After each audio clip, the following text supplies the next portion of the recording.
increase satiety and increase energy expenditure. So in the pancreas, these hormones, they inhibit glucagon secretion and increase insulin secretion. And in heart, they lower blood pressure, increase heart rate, and increase myocardial contractility. Also, they improve natriuresis. So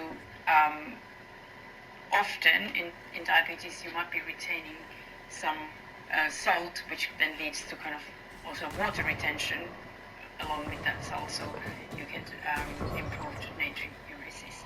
So your insulin sensitivity will be going up. Hepatic glucose production will go down, and there is a lipolysis, so breakdown of fats, and increased glycogen synthesis in the muscle. So kind of all seemingly very positive outcomes of these drugs. So Ozempic, which is one that has made probably the most in the news. So this is a GLP-1 receptor agonist, and it can be taken on its own for obesity, or with metformin or insulin for diabetes. And it does increase the levels of incretins.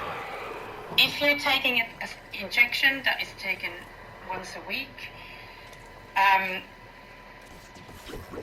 But there are now orally taken versions approved already for diabetes treatment, and there are others in development. So because there's been massive expansion of these drugs in the past kind of 12 to 24 months, they are more now developing these orally taken drugs. It's probably not very nice to inject yourself once a week, and mind you, many diabetics inject with insulin daily. But also, it's very expensive, so making these drugs is much more expensive than if you were just to make an orally taken pill. It would be much more cost effective as well, provided to be pill form. But then we might kind of raise the question that are the semaglutides the golden bullet? So yes, probably, if your health is really seriously in danger.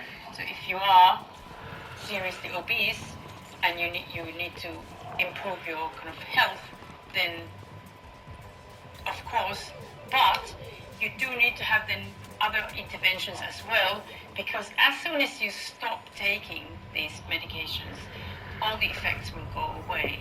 And so far, it is known that some people who've taken these to drop weight, as soon as they stop taking these injections, the weight will start creeping back. So if you don't change your behavioral or habitual kind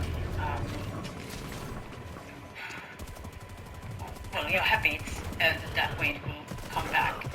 And then something to think about is that you do lose fat, but you also lose muscle mass, and there is kind of this sort of in the news now known this kind of Ozempic face. So here is some celebrity who is kind of displaying this kind of Ozempic face, where because you're losing so much muscle as well as fat, then you get this kind of shrunken face where you basically just have bone and skin in your face. So these drugs you might have also heard, because a lot of kind of Hollywood stars and celebrities are taking them just for vanity, essentially, in order to look good in an event so that they can fit to a nice dress.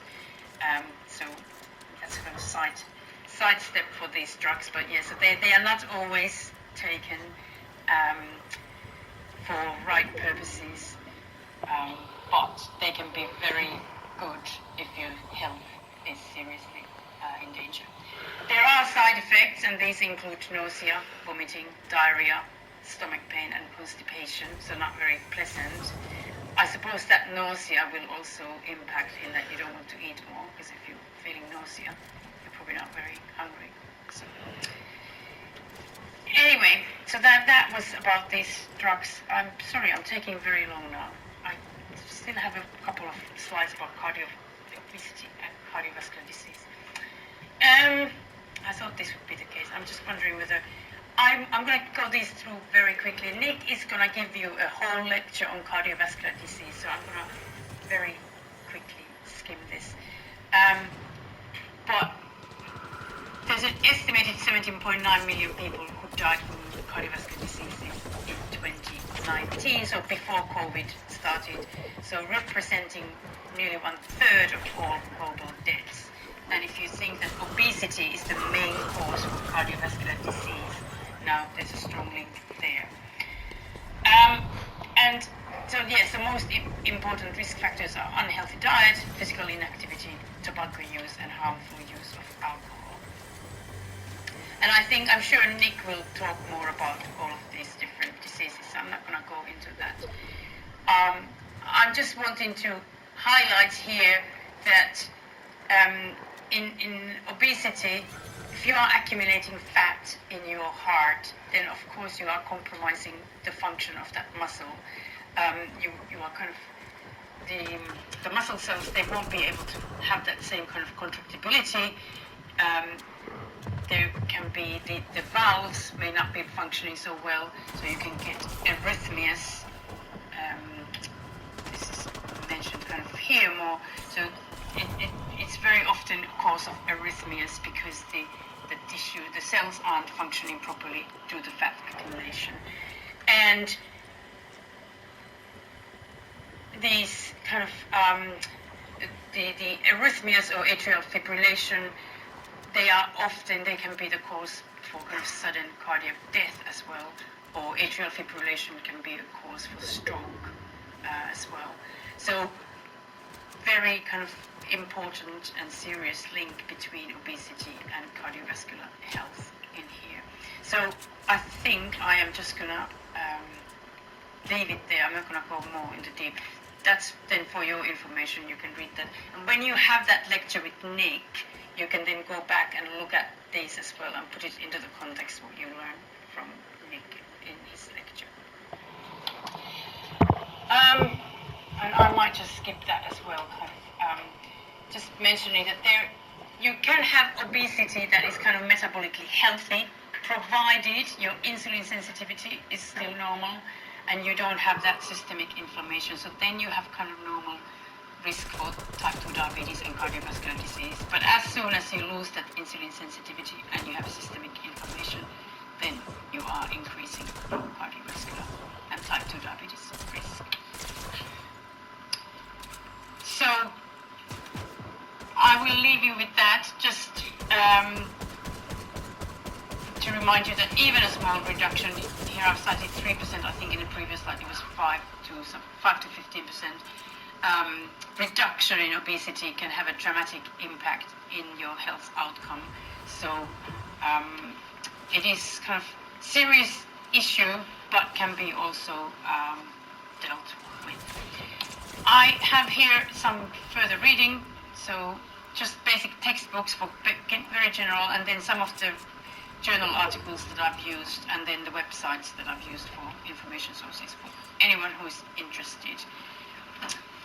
Apologies, I kind of rushed through. I didn't quite know how I was going to get on with timing with this, but we got through. So next week we're going to talk about aging.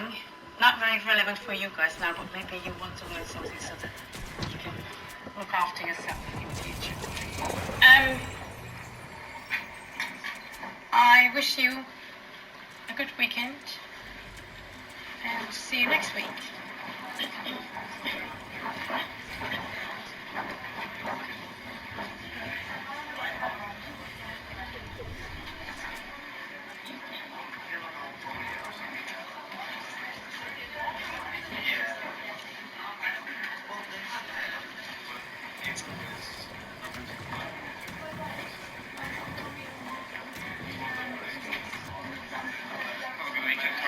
Yes, have a good weekend.